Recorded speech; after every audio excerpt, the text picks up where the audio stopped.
Fabien. Salut Michel.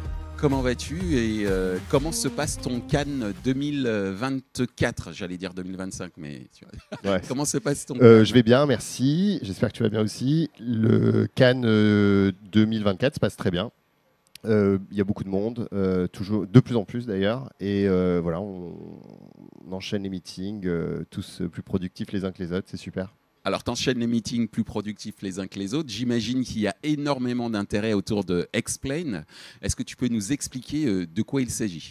Ouais, Explain, donc qui s'écrit xpln.ai, mais qui se prononce Explain comme expliqué en anglais. C'est une technologie de mesure de l'attention portée aux publicités digitales. Donc, on accompagne les marques, les agences, les adtech, les éditeurs dans la mesure du temps d'attention qui est porté à chaque message publicitaire. On s'inscrit finalement sur le marché des outils d'ad vérification comme une évolution de la mesure de la visibilité qui, à nos yeux, est une mesure qui a été extrêmement utile lorsqu'elle a été inventée il y a une quinzaine d'années, mais qui est un peu dépassée aujourd'hui, qui a été assez largement gamée par l'écosystème et qui répond plus à son rôle initial qui était de faire le tri entre ce qui est qualitatif et ce qui ne l'est pas. Et l'approche qu'on apporte avec ce qu'on appelle la mesure de l'attention, c'est une approche multifactorielle qui s'appuie sur une quinzaine de variables mesurables au moment de l'affichage d'une impression et permet de déterminer si une publicité s'affiche dans des conditions qui favorisent ou non, d'ailleurs, l'efficacité du message publicitaire. Alors aujourd'hui, on est sur la plage RTL et on est également sur, j'allais dire, le TV7 de Virtual Minds, qui sont donc dans le domaine de la télévision linéaire, mais on va dire télévision holistique, à savoir la télévision linéaire, la télé segmentée et la CTV. Qu'est-ce que Explain, qu'est-ce que la télévision, j'allais dire, veut dire pour Explain en fait?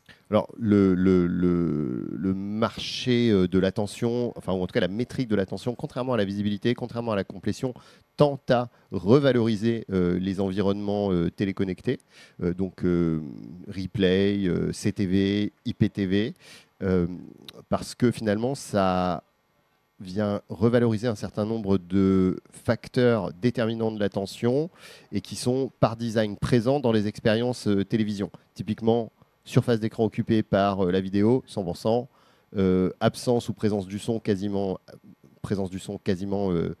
systématique, qui sont en fait deux facteurs importants dans notre approche multifactorielle et qui sont déterminants de l'attention portée au message et qu'on ne va pas nécessairement retrouver de manière systématique dans les environnements sociaux, dans les environnements open web ou sur les plateformes de vidéos en ligne. Et qu'est-ce qui t'a marqué cette année à Cannes? Tu disais que tu avais énormément de rendez-vous, mais en même temps, tu dois on était déjà là l'année dernière pour Explain. On était je dirais souvent sur un discours de découverte, de pédagogie. Et cette année, on est plutôt sur un écosystème qui a très largement adopté la métrique de l'attention. Et donc, on est dans des discussions beaucoup plus avancées, des réflexions sur comment est-ce qu'on peut aller plus loin dans l'attention, comment est-ce qu'on peut intégrer notamment les messages créatifs, par exemple, à la prédiction d'attention. Alors justement, tu parles du fait d'aller un petit peu plus loin. Ça sera ma dernière question. Quels sont les projets? Quelle est ta roadmap en termes de projets, si tu peux en parler autour Oui, bien sûr.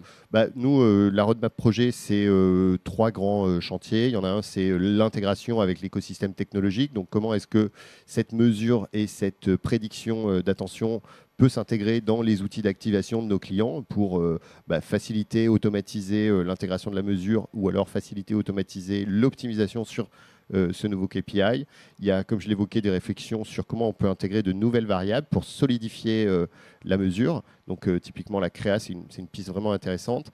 Et il y a tout le développement international, au-delà de nos frontières européennes, pour promouvoir ce nouveau KPI au-delà de l'Atlantique, par exemple. Et notamment les US, j'ai cru savoir. C'est ça. Ok. Super, Fabien. Merci beaucoup d'être revenu jusqu'ici. Et puis, je te souhaite une bonne continuation, un bon Cannes et longue vie à Explain. Merci beaucoup.